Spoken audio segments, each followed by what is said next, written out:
Assalamualaikum warahmatullahi wabarakatuh. Kami kelompok 5 akan mempresentasikan tentang manajemen dakwah dan gerakan jamaah dakwah.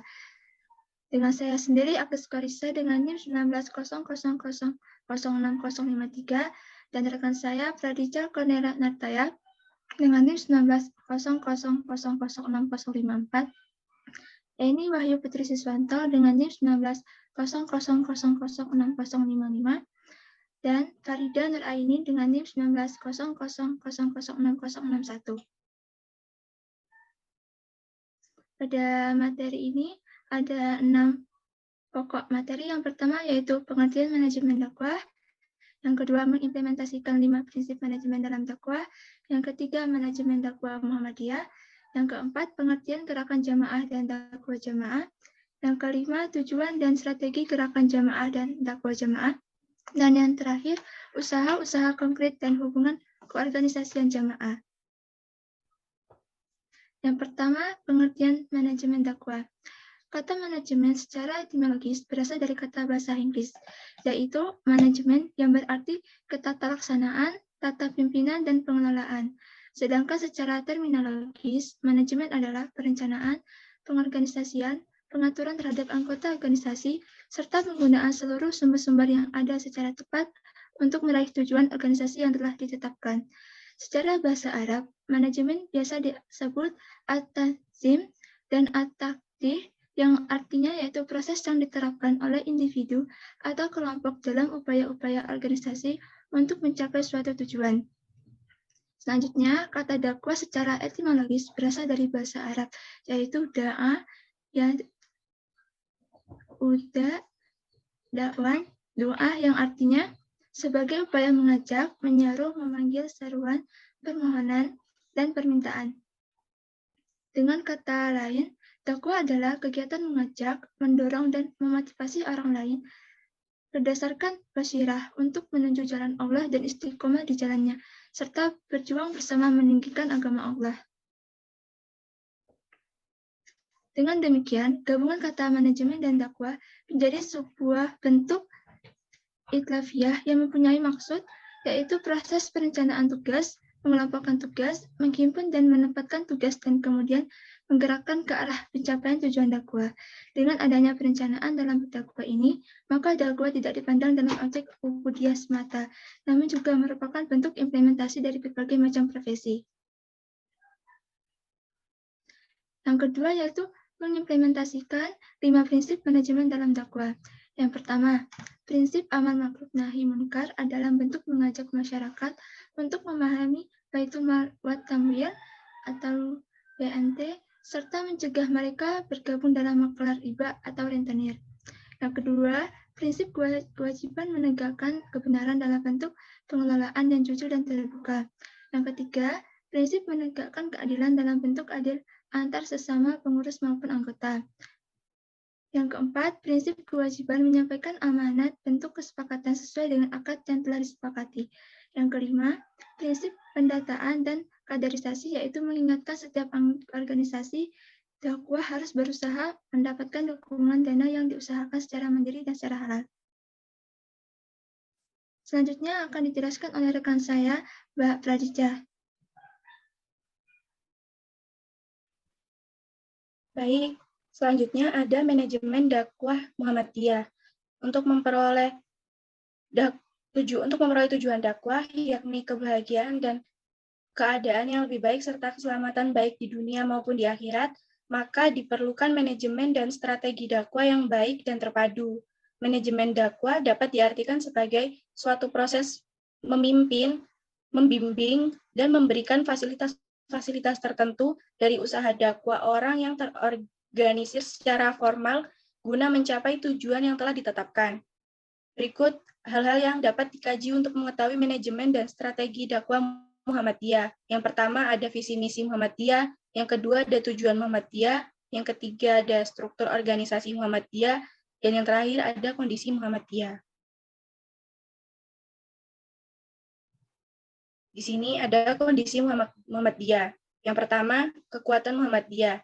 Sebagai sebuah organisasi yang telah berusia hampir 1 abad, kekuatan Muhammadiyah terletak pada Yang pertama, reputasi Muhammadiyah sebagai gerakan Islam modern telah dikenal luas secara nasional maupun internasional. Yang kedua, ada jaringan organisasi yang sudah tersebar di seluruh penjuru tanah air dan beberapa negara ASEAN. Yang ketiga, perkembangan amal usaha yang sangat besar. Yang keempat, ada perkembangan kehidupan nasional menempatkan Muhammadiyah sebagai modal sosial dan modal moral bagi bangsa dan seluruh partai politik, terutama partai berbasis komunitas Muslim. Lalu yang kedua ada kelemahan Muhammadiyah. Kecenderungan Muhammadiyah sebagai gerakan aksi membuat gerakan pemikiran kurang berkembang dengan baik. Lalu ada perkembangan amal usaha yang sangat pesat secara kuantitatif sebelum diimbangi peningkatan kualitas yang berarti. Lalu yang ketiga ada pertumbuhan organisasi yang telah semakin besar membuat Muhammadiyah cenderung birokratis dan dinilai lamban dalam merespon persoalan-persoalan yang berkembang dalam masyarakat. Lalu ada peluang Muhammadiyah. Yang pertama ada pengakuan masyarakat internasional terhadap Muhammadiyah sebagai salah pilar masyarakat madani di Indonesia, membuka peluang kerjasama yang sangat luas dengan pemerintah di berbagai negara maupun dengan lembaga-lembaga internasional. Lalu ada era otonomi daerah yang memberikan keleluasaan kepada pemerintah daerah untuk mengatur rumah tangganya sendiri, menjadi peluang bagi Muhammadiyah di daerah-daerah untuk lebih berperan dalam pengambilan keputusan publik dan pembangunan daerah. Lalu ada ancaman Muhammadiyah. Di sini ada beberapa kendala yang dihadapi oleh Muhammadiyah dalam mengemban amanat membangun umat di lingkungan Kota Semarang, diantaranya sebagai berikut. Yang pertama ada arus besar sekularilisme, materialisme yang tengah melanda dunia menjadi godaan sekaligus tantangan yang besar bagi Muhammadiyah untuk dapat tetap memegang teguh komitmennya dalam bermuhammadiyah. Yang kedua, ada cengkraman kapitalisme global mempengaruhi orientasi pengembangan amal usaha Muhammadiyah menjadi lebih berorientasi keuntungan dan lepas dari semangat awal sebagai gerakan penolong kesetaraan umum. Yang ketiga, ada tradisi ritual masyarakat pedesaan yang bertentangan dengan konsep TBK atau tahayul, bid'ah, dan khurafat yang sudah mendarah daging dalam diri masyarakat desa dan sudah menjadi budaya.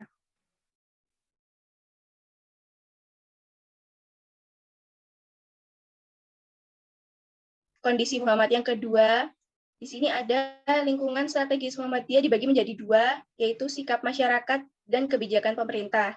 Dari sikap masyarakat Muhammadiyah adalah partner menuju ke arah kemajuan dan pengembangan ke arah yang lebih baik. Yang kebijakan pemerintah, di sini pemerintah baik pemerintah daerah maupun pemerintah pusat sangat mendukung terhadap lembaga organisasi ini. Organisasi ini bisa membantu program pemerintah dalam menciptakan suasana masyarakat yang damai dan saling menghormati. Dan ini sesuai dengan visi misi organisasi Muhammadiyah, sehingga pemerintah menjadi partner dalam membangun masyarakat Indonesia.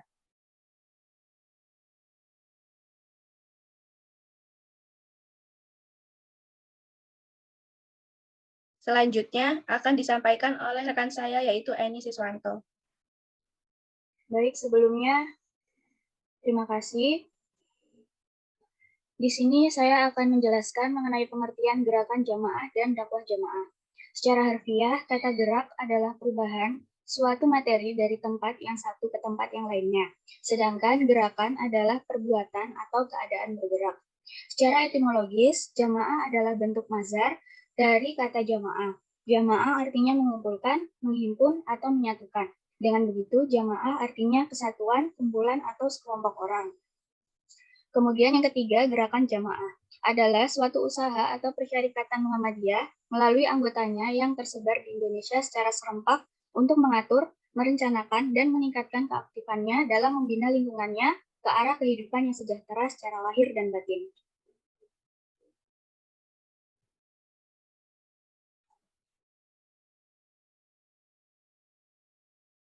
Selanjutnya ada pengertian jamaah, maksud saya pengertian gerakan jamaah dan dakwah jamaah.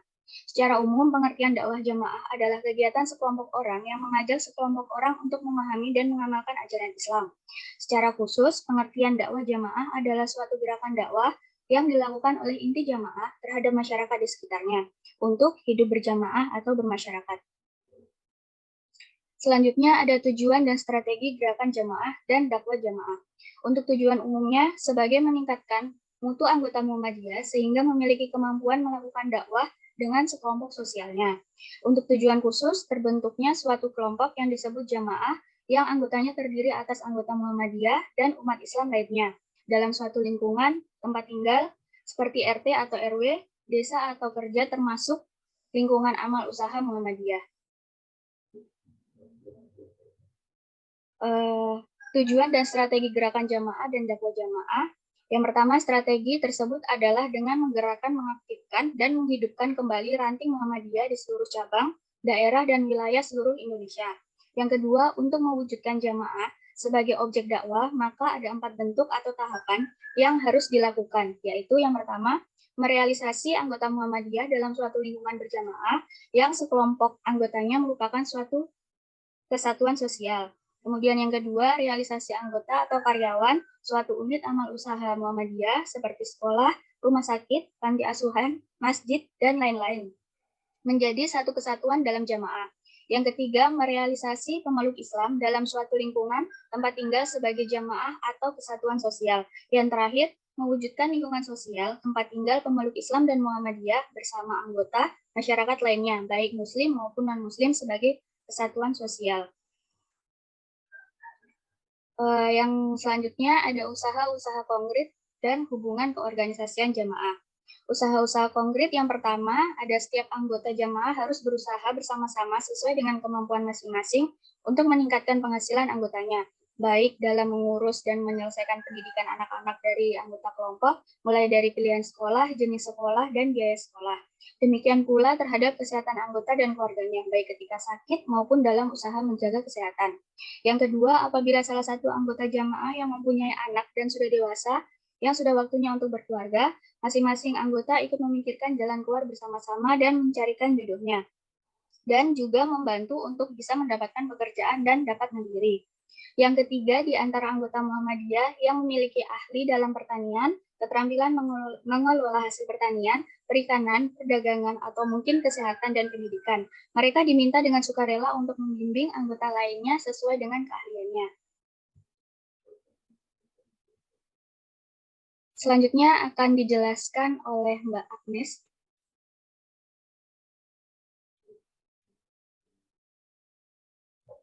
Selanjutnya yaitu hubungan keorganisasian jamaah.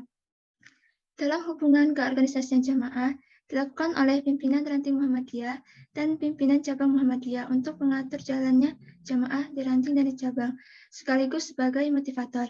Sedangkan pimpinan daerah Muhammadiyah mengatur serta mengembangkan kehidupan jamaah di daerahnya sebagai pemegang kebijakan. Jamaah bukan sebagai wujud organisasi, maka hubungan pimpinan dengan jamaah bukanlah hubungan yang bersifat struktural, akan tetapi hanya bersifat fungsional. Dengan demikian, maka hubungan keorganisasian pembinaan pimpinan ranting Muhammadiyah dan pimpinan cabang Muhammadiyah kepada jamaah dilakukan melalui anggota-anggota Muhammadiyah yang ada di setiap jamaah tersebut.